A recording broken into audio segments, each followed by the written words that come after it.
Chapter 9 Sardines. It took longer to coax the raft back upstream.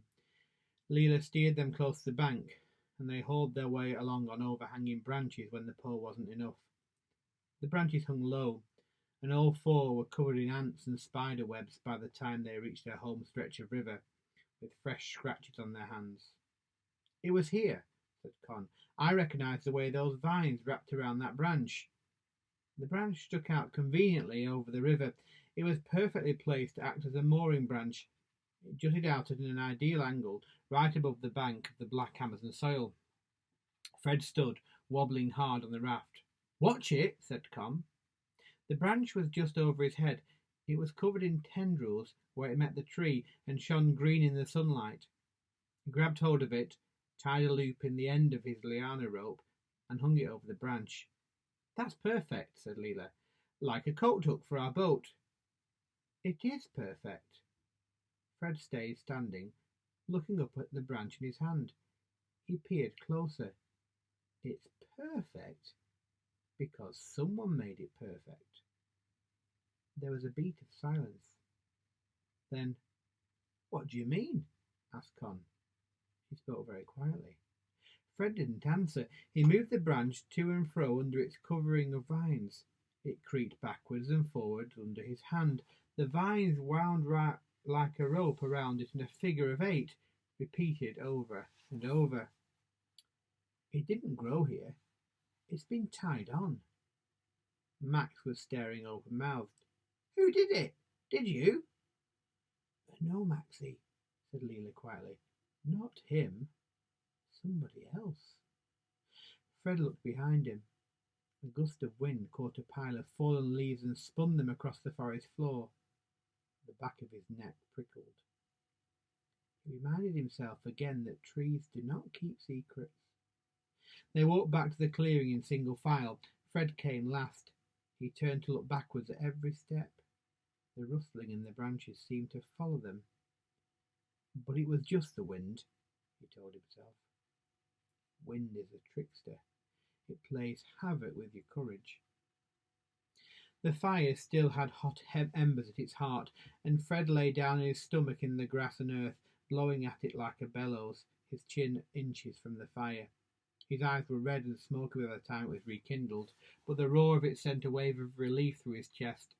The fire was the closest thing they had to a weapon, and its warmth felt like safety. Leela was arranging their shoes, which had been soaked on the raft, in a circle around the ashes. "Can I see the thing you found in the water?" she asked. Fred held it out. Most of the writing was covered in rust, but he could see, written on its base, the ingredients. "Look at the bottom," he said.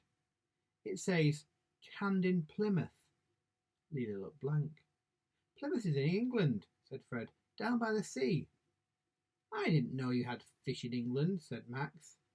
"Of course we have fish. What do you think we eat?" said Con. "Crumpets," said Max, "and cigars." "But if the tin comes from England," began Leela. "Then it must have come with whoever made the camp," said Fred. "An explorer, maybe."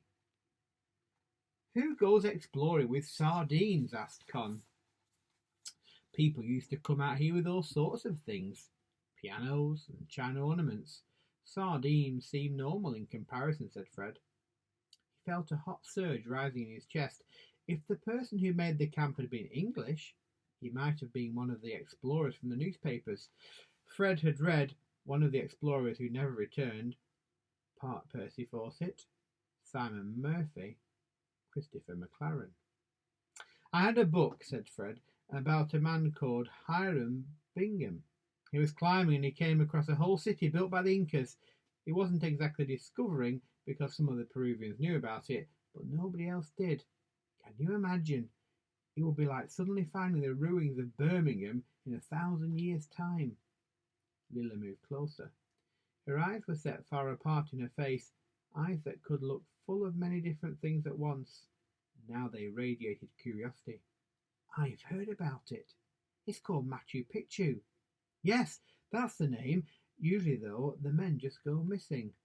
"Like us," said Max. "Sort of," said Fred, "except usually it's because they're dead." Which we're not.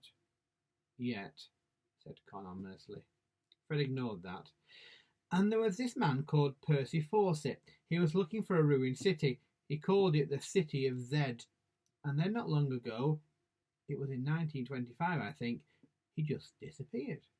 And another man, Christopher McLaren, he went on an expedition to find out if Fawcett's dream was real. He was my favourite. He wrote letters about waking up to find maggots growing in the crook of his elbow. How lovely, said Con. Did the maggots get him? Nobody knows. He sent a telegram, and then he disappeared. Fred hesitated.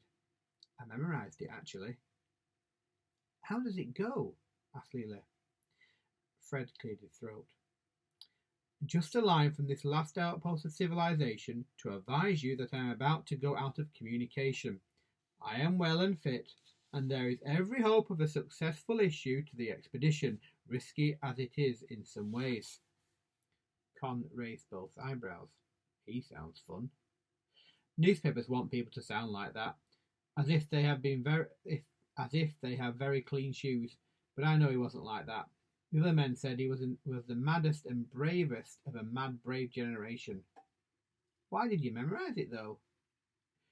Fred blew on the fire again, so they wouldn't see his face reddening. I just like the idea that there's still things that we don't know. At school, it's the same thing every day. I like that it might be all right to believe in large, mad, wild things. The journey on the raft had taken up the whole morning, but still the afternoon stretched ahead of them, thick and green and vibrating with heat. We need more wood, said Fred. They were burned through what they had by the time dark came. They needed so many things, he thought. Food, and a plan or a map or a passing ship, but at least wood was something he knew where to find. His vision swam as he stood. He was growing weaker, and the blood in his veins felt thinner. At first, Fred went fast, his head down, marking the trees with an X scratched in the bark, watching his feet among the roots and fallen branches. But soon he began to slow. There was so much to look at, so much that was strange, so much that was new and vast, and so very palpably alive. The trees dipped down their branches, laden with leaves broad enough to sew into trousers. He passed a tree with a vast termite nest, as big as a bathtub, growing around it. He gave it a wide berth. The greenness, which had seemed such a forbidding wall of colour, was not up-close green at all, Fred thought. It was 1,000 different colours, lime and emerald and moss and jade, and a deep, dark, almost black green that made him think of sunken ships. Fred breathed in the smell. He'd been wrong to think it was thick, he thought. It was detailed. It was a tapestry of air. The trees clustered more closely together the further he walked. The light grew dimmer. Though he was sure it was still mid-afternoon, a deep green filtering down through a roof of leaves and vines, he heard something moving on one of the green bushes that clustered around his feet. "Hello?" he called. He stepped backwards. "Hi?" As he called, something sharp scraped against his arm. He jumped and leapt away, swearing, and felt his mouth fill with a taste of fear, bile and tin. But it wasn't a snake, or even a spider. "Being stupid," muttered Fred. "It was just a branch." Or perhaps it wasn't even a bush. He leaned closer. It was a clump of spiky fruit. "A pineapple," he whispered aloud. Fred felt his fingertips prickle, shot through with the spark of discovery. This, he thought, must be what Columbus had felt like. He reached out to pull the fruit from its throne of leaves, and then snatched his hand back, watching blood swell from a serrated gash in his thumb. "Ah!" he whispered. He braced himself, wrenched up 5 of the biggest pineapples, and set off at a run. A slightly jolting run, checking every few trees for the X and doubling back 3 times. At last he burst through the trees at the edge of the clearing. He was met by a scream. "Get back!" Lily was standing in front of Max, one arm pushing him behind her, a stick pointed in the direction of Fred's throat. Con stood behind her, fists raised. "I bought some pineapples," panted Fred. Then slowly, He took in the scene. He grinned. Were you planning to kill me? We thought you were a wild animal, Con said, flushing deep red. Call out next time you come charging straight at us. It was Max who saw the pineapples in his arms. He gave a roar of joy that shook the fire and sat down, his teeth barely ready. He held out both hands. Mine, mine, mine, he said. Fred turned the pineapple into his hands, looking for a way in. Gingerly he bit into the side of the fruit. A spike got up his nose and another into his gum, but the juice was the most spectacular thing he had ever tasted. It was sweet and warm, and it sparked on his tongue. It's amazing, he said. It's like eating electricity. Con took a bite of hers. It's more like waging a war than seems fair for dessert, she said.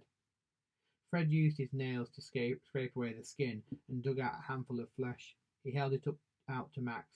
Here, you'll like it. Lila was bent over her fruit, her plaits hanging over her lap. Now she looked up and grinned. Are you sure you wouldn't like a flint? She said. She cut into her pineapple with one of the arrowhead flints and carved out rough palm-sized chunks. She laid them out in a row. Oh, that might be an improvement, said Fred. Somehow he had pineapple juice in his ear. Con laughed. Lila hacked the fifth pineapple into quarters. For breakfast, she said. She wrapped each piece in a large leaf and stacked them outside the den. That's the end of chapter 9.